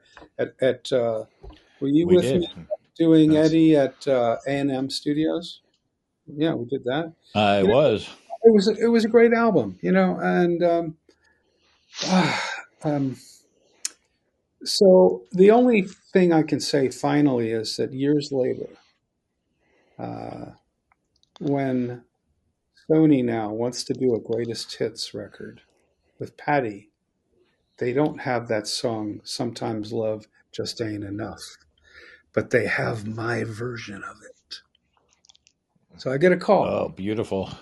I get a call from Kolodner, I think. They're going to do my version, but Patty wants to remix it, but she's going to have somebody else do it, but they wanted to let me know. And so I'm not exactly sure, but because they don't have the rights to the Sony, to the MCA version. She had been on Columbia Sony Right. for her whole career. So yeah, that's the unfortunate story about how politics can get in the way of stuff like this, right? Well, very much. And so does it live on a greatest hits record now? Not sure. I know I got the call about Okay. it, and they want to do it. Whether they actually did it, I should try to look that up. I'd have to try to see. Yeah, I'd love to hear that version again.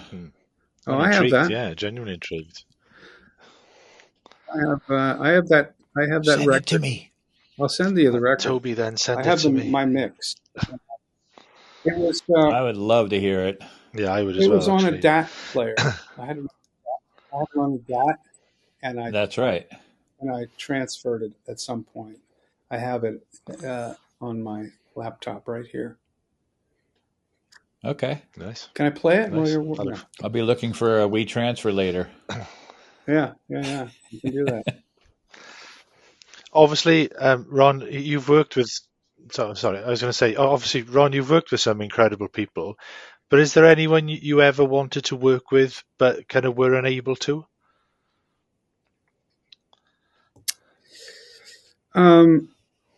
There's there. It's hard to know. Yeah, there was a couple of 3 or 4 people that I wanted to work with, and I did interviews with, or I wanted to work with, and never did get to do it. Billy Joel was one. He had called me up, and we had a meeting at Okay. the Russian Tea Room in New York. But Nice. I don't know why that didn't happen. I think he wanted a producer that was more of a writer, because he was like stuck a Right. little bit in writing. Mhm. And he came Right. out with that, we didn't like the fire. Remember that song or something like that? Yeah, It yeah, yeah. Oh happened yeah. in the 80s. He ended up doing that. Um, Mick Jagger, I wanted to do a solo record with him. Ended up not getting that. I did. Mhm. I did record. I did do the Love You Live album in 1975 or 76 with the Record Yeah. Plant remote truck. Okay. Although they took that to England, I didn't mix it, but I recorded a bunch of shows for that. Yeah. I was hanging out with Mick a lot because of Ronnie Wood. Mick was at the Ronnie Wood studio a bunch of Mhm. times in the early 70s. So I wanted to do that. Um, Supertramp, I got a call from them one time. I thought that would be an interesting band to work with. Mm. Yeah, very much And so. Oh Yeah, sure. yeah, very much. Mellencamp. Um, I kind of Right. got offered Mellencamp early on when he was Johnny Cougar. I don't know if you even knew that. But No, originally, Nice. No, I no, didn't. didn't. Billy Gaff, who was Rod Stewart's manager, was managing him, and his name was Johnny Cougar. And I remember uh, getting a call from Billy Gaff, and my first reaction was, I'm not really a punk producer. He goes, he's not punk. I went, Mhm. but that never happened. But that would have been nice. And of course, Kenny Aronoff, his drummer, I've used for years. In Right. fact, I used Right. him to do Leonard Skinner record in Nashville in '99, and he's still out Okay. there playing his ass off, man. He's a fantastic drummer, fantastic studio. Oh yeah. He's a great band guy, and that's one of the reasons I chose him to come and do Skinner, because he would fit right in with the band. He wasn't like a session guy coming in. He was like a bandmate. Mhm. He Right. fit Yeah, yeah, yeah. very well with everybody. So he's just fantastic. Nice. Excellent. Well, I know you're working on a book project at the moment, and you must have some of these incredible stories that you've been telling us are going to be in this book. And you sent us like a 40-page, the first 40 pages, and it was really, really interesting. And I had a great insight to a lot of things. Yeah, I loved it. Sure, there'd be a lot of people interested in that. Yeah, I How loved far along are you? Well, I'm only 40 pages long into it. I it. haven't done Okay. one. COVID happened and everything stopped, and then everybody during the COVID period, it seems everybody's written a book because Yeah. nothing Right. else to do. And so, I intend to get back to it. The book so far has it from, as we were speaking today, like early in my career of doing live sound, uh, through '99, through Styx and Leonard Skinner albums. Nice. So, Okay. yeah, it doesn't go past that. Doesn't really hit on this century yet. Mhm. So, and it doesn't hit Right. on any personal things. It's just really career stuff. So, yeah, I'm going to fill it out, and I'll Yeah. be looking to kind of do that. I've been really busy lately, doing mixing projects and raising my 10-year-old daughter, and Excellent. that's I haven't had a lot of time. One of the questions we usually like to kind of round things off is that obviously we actually know you for your incredible talent as a like sort of producer and actually like kind of sound engineer. But we would like to know, do you have any kind of hidden talents or any like kind of superpowers that aren't kind of widely kind of known about? Superpowers. I'm a big sports fan, and I'm not. When I'm not. I like competition, so that's why I Hmm. dig sports. I like the competition, so I'm a big. Yeah, Whether it's took me a while to get into certain sports, like when I spent all my time in London. There, I started watching a lot of soccer and totally got yeah, into it at that point, and still am. In fact, still watch a yeah, fair amount of soccer, Right. but I just don't have the time it takes to watch all entire matches and entire. I couldn't. I like baseball, but I couldn't watch a whole baseball game. I just don't have that much time to do yeah, that. yeah. But I don't Right. really. I don't really. It's hard to answer your question. I don't really. And let me just say this about that. You know, talent isn't something you see in yourself. It's something you see in other people. And so it's a hard Ah, question. It's a hard question to answer. You know, Hmm. you kind of people see something that you can do that they can't do, and they go, "No shit, how do you do that?" And you go, "I don't Yeah, know, I yeah, just do it." You know, Some, right. somebody talks backward, you go, "Wow, that's amazing," but they could talk backwards all day because that's what they do. So yeah. I don't really know if I have any hidden stuff. I can't find it if it's hidden. It's You know, actually very hidden, Ed. Yeah, it's extremely hidden. yeah, probably extremely hidden. Well, But one last question, Ron. Where yeah. can people find you? I don't want to be found. I'm on Sound Better. Yeah, sure you do. You want people to give you work, right? Yeah, I'm on ronnevison.com, and Okay. I also have a profile page on Sound Better, um, Okay. which is soundbetter.com. I don't know if you're familiar with Right. Sound Better. Do you know about Sound Better? I certainly do. So those are the best places to catch up with me if they're interested Cool. Okay. in me. Put my stamp on something. Well, Ron, this has been a very informative and very fun episode, and thank you very much. I loved all the stories and learning even more about you and your history and what you're up to now. And, thanks for taking the time to be part of this episode of My Right Stuff. Good. Thank you, Toby. Gareth, pleasure. It's been an absolutely an honor and a privilege to actually kind of catch up with you. So thank you very much. And to you lovely people out there, I'd like to say no star. And I'm your host, Lord Rage Wright, and this has been another informative and very fun musical and informational episode of My Right Stuff. Remember to listen loud, play hard, and keep reaching for your dreams. Thank you for watching. Good night. Do you suffer from insomnia, depression, or anxiety? Well, our sponsor, TAUMMHOMS, may be able to help you in these areas. TAUMMHOMS, a natural sleep and sound healing portal, helping people globally get to sleep faster and stay asleep for longer. And you can find this piece of gold at www.taummhms.com. That's www.taummhoms.com. Most of all, I'd like to thank all of you beautiful people who stream, download, watch, and support My Right Stuff. And please keep spreading the word because we really, really appreciate it. Also, we now have a My Right Stuff store where you can pick up some lovely snazzy merch for those beautiful bodies. Just go to myrightstuff.com and click on the store tab. And don't forget to tag us in any photos of the merch so we can include you in a future episode. Please also be sure to subscribe to the podcast channel of your choice, as well as our YouTube channel. Toby says it'll give you 10 years good luck. I'm not so sure. I think it's maybe more. This has been another amazing episode of My Right Stuff, and please be sure to tune in this week, next week, and every week for yet another adventurous and informative show. I'm your co-host, Sir Gareth Dighton, and thank you, my lovelies, for tuning in. No star, you beautiful people, and we'll catch you next time. Thank you for watching My Right Stuff.